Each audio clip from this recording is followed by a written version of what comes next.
कार्यकर्ते महाराष्ट्रामध्ये फार कमी आहेत आणि मी नेहमी म्हणत असतो की आम्ही जे काम करतो आहोत आमचा बेस तयार आहे. आमच्या आजोबांनी किंवा बाबांनी काम करून चुकलेले आहेत, त्यामुळे आमच्या मागे एक नाव आहे, नावाला थोडंसं ग्लॅमर आहे.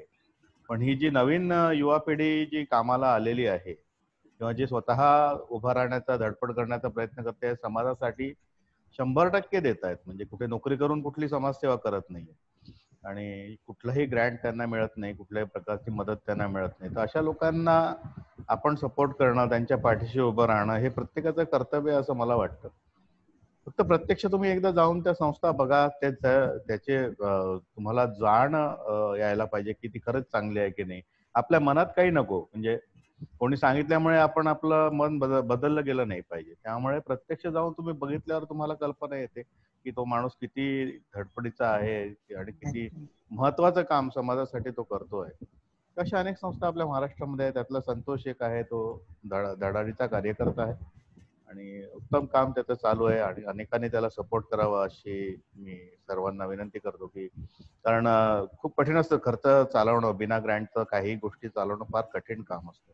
त्यामुळे सगळ्यांनी त्याच्या पाठीशी उभं राहा. एकतर शाबासकी पण पाहिजे असते, पाठीशी उभा असल्याची एक ऊब त्याच्या पाठीशी असायला हवी आपल्या सगळ्यांची, की आम्ही तुझ्या सोबत आहोत कुठल्याही परिस्थितीमध्ये. कारण आता सामाजिक संस्थांची अवस्था फार वाईट आहे. म्हणजे आमच्या सकट सगळ्याच, म्हणजे महाराष्ट्रातल्या काय, देशातल्या काय. कारण आर्थिक चणचण सगळ्या संस्थांना आता मोठ्या प्रमाणात भेडसावत आहे. कारण ज्यांच्याकडे इनमेट्स आहेत, जिथे लोक राहत आहेत, तर त्यांना आपल्याला 2 वेळचं जेवण, राहणं, खाणं या सगळ्या गोष्टी ज्या चालू आहेत सातत्याने इतके वर्ष झाले, किंवा पगार पाणी असेल, त्यांचं मानधन असेल, या सगळ्या गोष्टी तर कराव्याच लागणार, त्या काही बंद होणार नाही. त्यामुळे यावेळेस आपण सगळ्यांनी सगळ्या सामाजिक संस्थांच्या पाठीशी उभं राहणं आवश्यक आहे. फक्त खात्री करून घ्या की त्या संस्था खरोखरच चांगल्या काम करतायत की नाही करत आहेत, त्याच्यात काही प्रॉब्लेम तर नाही आहे. या सगळ्या गोष्टी तुम्ही खात्रीपूर्वक स्वतः जाऊन, म्हणजे कुठल्याही पेपरमध्ये काही आलं असेल किंवा कोणी सांगून तुमचे कान भरले असेल, तर त्याच्यावर लक्ष न देता प्रत्यक्ष जाऊन ते अनुभव घेणं फार महत्वाचं असतं. त्यानंतर आपण आपली मतं बनवायची असतात.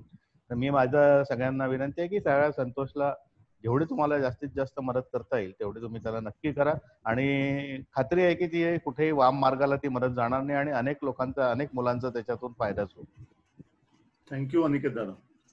थँक्यू दादा, थँक्यू सो मच.